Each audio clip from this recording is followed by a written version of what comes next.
প্রিয় তরিকার ভাই ও বোনেরা, দেশে ও বিদেশে যে যেখানে যে অবস্থায় আছেন, সকলকে জানাই আমি মাইনুল কবির খাতুনে জান্নাত টিভি ইউটিউব চ্যানেল ও ফেসবুক পেজ এর পক্ষ থেকে শুভেচ্ছা ও অভিনন্দন। বন্ধুরা, আমাদের এই সমাজে একটা প্রচলন ইতিমধ্যে দেখা যায়, সেটা হলো কি জানেন? এই লম্বা দাড়ি, মাথায় পাগড়ি, জুব্বা, বিশাল পাপন্ত জুব্বা, এই আলখেল্লাটা পরা দেখলে আমরা মনে করি না জানি উনি বিশাল বড় মাওলানা, আসলে ভিতরে কিছু নাই। আবার মদিনা থেকে সার্টিফিকেট নিয়ে আসলে, ওই বাবা আল মাদানী মদিনা থেকে সার্টিফিকেট নিয়ে এসছে, না জানি কত বড় মাওলানা। আবার আল আজহার থেকে নিয়ে আসলে তার তো তুলনাই নাই, আল আজহার থেকে সার্টিফিকেট নিয়ে আসছে। আসলে কি জানেন, এই সার্টিফিকেটগুলো কারা দেয়? এজিদের যে বানানো লোকজনগুলো ধারাবাহিকভাবে কিয়ামত পর্যন্ত আসতে থাকবে, সার্টিফিকেটগুলো তাদের হাত থেকে দেওয়া হয়। কেন জানেন? হুসাইন ইসলামকে ধ্বংস করে এজিদ ইসলাম বিক্রয় করবা, মার্কেটে বিনিময় টাকা পাইবা, আর কিছু না। কিন্তু হুসাইন ইসলামকে ধ্বংস করে এজিদ ইসলাম বিক্রয় করবা বাজারে, সুন্দর সুন্দর ভাষা দিয়ে, সুন্দর সুন্দর কথা দিয়ে, হ্যাঁ, আর জাল হাদিস দিয়ে। তাহলে তোমরা মাসে গেলে টাকা পাইবা, তোমাদের কোনো সমস্যা আছে, সুন্দর জীবন যাপন করবা। আমরা কিন্তু ওই মুল্লাদেরকে বিশ্বাস করি। আর এজিদ কে ছিল? সারা দুনিয়ার মানুষ জানে এজিদ একজন মদ্যপায়ী, একজন জিনাকর, বেবিচার, মিথ্যাবাদী, কিজ্জাব আর কি যারাকে বলে, এবং নষ্ট চরিত্রের লুভী এবং উমাইয়া বংশের ছিল। এই এজিদ কি করেছে? আমার নবীর সেই কলিজার টুকরা ইমাম হুসাইন আলাইহিস সালাম ও তার পরিবার, তার সাথে থাকা ৭২ জন লোক এবং তার পরিবার সহ দাওয়াত দিয়ে এনে সেই কারবালায় নির্মমভাবে হত্যা করেছে। কার হুকুমে? তখন খলিফা কে ছিল? এজিদ ছিল। মুয়াবিয়া এজিদকে খেলাফত দেয়। তাহলে এই মুয়াবিয়া কার তৈরি? আবু বকর ওমর উসমানের তৈরি। আবু বকর ওমর উসমান কারা? যারা নবীর দাফন কাফন দেয়নি তারা। আর যারা নবীর দাফন কাফন দেয়নি তারা কখনো নবীর উম্মত হতে পারে না, নবীর প্রেমিক হতে পারে না, নবীর অনুসরণ করতে পারে না। সেই আবু বকর ওমর উসমান, এজিদের ধর্মের নাম হলো এজিদি ধর্ম। তাদের ধর্মের নাম কি? এজিদি ধর্ম। এবং এই জাল হাদিস রচনা কে করেছে? ওই মুয়াবিয়া করেছে। তো সেই বড় বড় সার্টিফিকেটধারী, বড় বড় জুব্বাধারী, হ্যাঁ, বড় বড় লম্বা দাড়ি, চেহারা ভালো দেখলে আমরা ভুলে যাই এরাই মনে হয় কি, এরাই মনে হয় সঠিক ইসলাম প্রচার করেছে, ইব্রাহিম আলাইহিস সালামের মতো। ইব্রাহিম আলাইহিস সালাম যখন দেখলেন সূর্য উঠেছে, তখন ইব্রাহিম সালাম বললেন, সূর্য অনেক শক্তিশালী, তার তাপ গায়ে লাগলে পুড়ে যায়, এইটাই মনে হয় আমার আল্লাহ। আবার যখন সূর্য অস্ত গেল, চাঁদ উঠলো, তখন সে বললেন, এইটাই মনে হয় আমার আল্লাহ, চাঁদ অনেক বড়, আর এটাও আলো দেয়, অন্ধকারকে আলো দেয়, এটাও মনে হয় আমার আল্লাহ। পরক্ষণে তার ভিতরে যখন সত্যের উদয় হইল, তখন বলল, আমার রব তো ডোবে না আর ওঠে না, আমার রব চিরস্থায়ী এক জায়গায় থাকে। ঠিক এই মুল্লারা ডোবে আর ওঠে, ডোবে আর ওঠে টাকার বিনিময়ে। আসলে তাদের মধ্যে সত্যতা নাই। সত্য যখন আপনার আমার হৃদয়ে জাগ্রত হবে, তখন আমরা এই মুল্লাদের কথাই চলবো না, আমরা সত্য পথ কোরআন থেকে বেছে নেব। তাই আসুন এই মুল্লাদের মুখ থেকে আমি আপনারা একসাথে বসে শুনি এজিদকে তারা কি বলে। এজিদ নাকি রহমতুল্লাহ আলাইহি, এজিদ নাকি ১০০ রাকাত নামাজ পড়তেন, এজিদ নাকি গুণের শেষ ছিল না, এজিদকে কাফের বলাও কাফের, যে কাফের বলবে সে কাফের, এজিদ কাফের না, যে বলবে সে কাফের। এমন ধরনের মন্তব্য আল মাদানির সার্টিফিকেটধারী, আল আজহারের সার্টিফিকেটধারী মুল্লাদের কাছ থেকে শুনে আসি, চলুন। ইয়াজিদ কাফের ছিলেন কিনা? না, তিনি কাফের ছিলেন না, তিনি মুসলমান ছিলেন। ইয়াজিদকে লানত করব কিনা? না, আমরা তাকে লানত করব না। ইয়াজিদ ইবনে মুয়াবিয়া রাদিয়াল্লাহু তাআলা আনহু এই কাজে কোনো হাত ছিল না, এই কথাই ঠিক। ইয়াজিদকেও আমরা খলিফা মনে করি, ইয়াজিদ তো কাফের না। আমরা অনেক সময় ইয়াজিদকে একেবারে কাফের পর্যন্ত বলে ফেলি।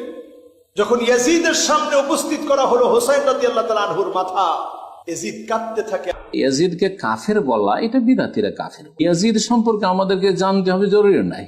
আমরা তাকে কাফেরও মনে করব না, যে ইয়াজিদের ব্যাপারে আমরা চুপ থাকবো। ইয়াজিদ ইবনে মুয়াবিয়া একজন সালেহ নেককার মানুষ, একজন ন্যায়পরায়ণ শাসক। তিনি প্রকাশ্যে মদ খেতেন, নামাজ পড়তেন না, এগুলো মিথ্যা। তিনি আমাদের দেশের রাজনৈতিক নেতাদের মতোই একজন শাসক ছিলেন। আলেমুল আমাদের ভালোবাসেন, শ্রদ্ধা করেন, ক্ষমতার প্রতিদ্বন্দ্বী হলে বিশ্বস্ত ইতিহাসগুলো বলে এজিদ এ বিষয়ে খুব দুঃখ প্রকাশ করেছে। হযরত ইয়াজিদকে 100 রাকাত নফল নামাজ পড়তেন, সব সময় রোজা রাখতেন, হাফেজে কোরআন ছিল। না ভাই, ইয়াজিদকে আহলে সুন্নাত জামাতের কেউ কাফের হয়ে গেছে এটা বলে না। কাফের হওয়া বহুত কঠিন একটা বিষয়, এত সহজ না। তবে হ্যাঁ, সে নবী সাল্লাল্লাহু আলাইহি সাল্লামের কলিজার টুকরাকে হত্যা করে আমাদের সে হত্যা করেছে, দুঃখিত, এটা তো আর চূড়ান্ত না, তার লোকজন হত্যা করেছে, সেজন্য সে তার লোকজন আমাদের কাছে ঘৃণিত, এতে কোনো সন্দেহ নাই। কিন্তু আহলে সুন্নাত জামাত তাকে নিয়ে এই যে গালমন্দ করা, তাকে কাফের বলা, তার গোষ্ঠী উদ্ধার করার জন্য বিশেষভাবে নেমে পড়া, এটা আহলে সুন্নাত জামাতের মানহাজ না। কি তরিকার ভাইয়েরা, বোনেরা, দেশের বিদেশের মুসলমান ভাইয়েরা, বোনেরা, শুনছেন তো মোল্লাদের কথা। এজিদ নাকি রহমতুল্লাহ আলাই, তার মানে এরা এজিদের কাছে বিক্রি হয়ে গেছে, এরা এজিদের কাছে আনুগত্য গ্রহণ করেছে, হুসাইনের আনুগত্য এদের ভিতরে নাই।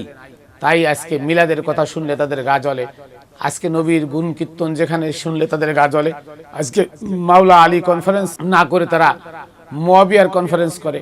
আজকে ইমাম হাসানের শাহাদাত দিবস পালন না করে তারা কি করে?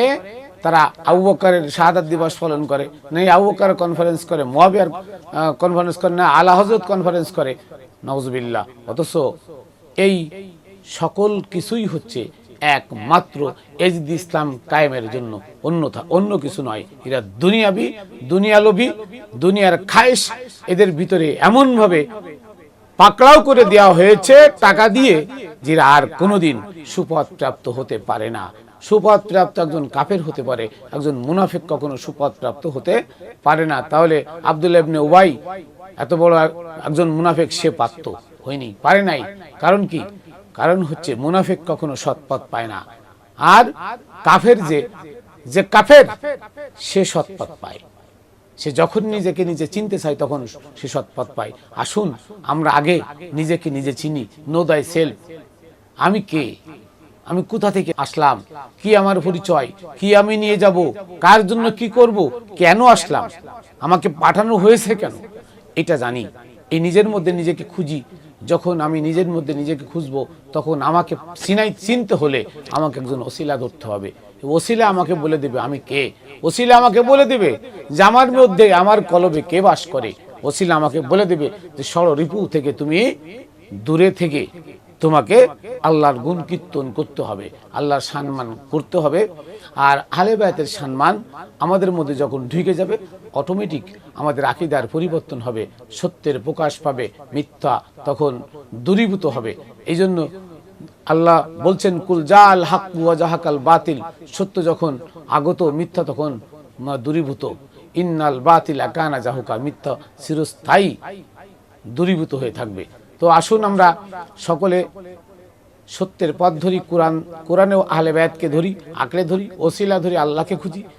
আর এই মোল্লা মুন্সিদের কাছ থেকে আমরা নিজেদেরকে বিরত রাখি। আমাদের বাচ্চা কাচ্চাদেরকে জেনারেল লাইনে পড়ান, তবু এই মোল্লা মুন্সিদের কাছে দিয়েন না, কোনো মাদ্রাসায় পড়ায়েন না। আমি বলবো কোনো মাদ্রাসায় পড়ায়েন না। মাদ্রাসায় পড়ালে তাদেরকে জঙ্গি এবং এজিদ এবং বলৎকার বানাইবো, আর কিছু তাদেরকে দিতে পারবে না। আর পারবে একটা দিতে, সে ধর্ম বেঁচে খাওয়ার জন্য ভিক্ষার ঝুলি দিয়ে দেবে, দাঁড়ে দাঁড়ে বাড়ি বাড়ি গিয়ে ভিক্ষা করে করে করে জীবনযাপন করার একটা ভিক্ষার ঝুলি ধরিয়ে দেবে। আপনার ছেলে বিজ্ঞান, আপনার ছেলে একজন দার্শনিক, একজন ঐতিহাসিকবিদ, একজন বড় ডাক্তার, সমাজ সেবক, এগুলো হতে পারবে না অন্তত মাদ্রাসায় পড়ে। তা আসুন সকলে মিলে আমরা আহলে বায়াতকে এবং কোরআনকে আঁকড়ে ধরি, আহলে বায়াতের দেখানো পথে চলি। নিশ্চয়ই আমরা ইহকাল পরকাল দুই কালে মুক্তি পাব। তো আমি আমার ভুল ত্রুটি ক্ষমা চেয়ে সকল ভাই বোনদের কাছে আমি আমার শেষ সালাম ও শুভেচ্ছা রেখে খাতুনে জান্নাত টিভি ইউটিউব চ্যানেল ও ফেসবুক পেজ এর পক্ষ থেকে সকলকে আবার অভিনন্দন ও শুভেচ্ছা জানিয়ে পাক পাঞ্জাতনের পাক কদমে সালাম ও ভক্তি রেখে আমি আমার মুর্শিদ কেবলা হযরত মানিক খান শাহ রহমতুল্লাহ আলাইহির পাক কদমে ভক্তি চুম্বন রেখে এখানে শেষ করছি। ওমা তৌফিকি ইল্লা বিল্লাহ। আসসালামু আলাইকুম ওয়া রাহমাতুল্লাহ। আবার দেখা হবে পরবর্তী ভিডিওতে। আপনারা খাতুনে জান্নাত টিভির সাথে থাকবেন ইনশাআল্লাহ।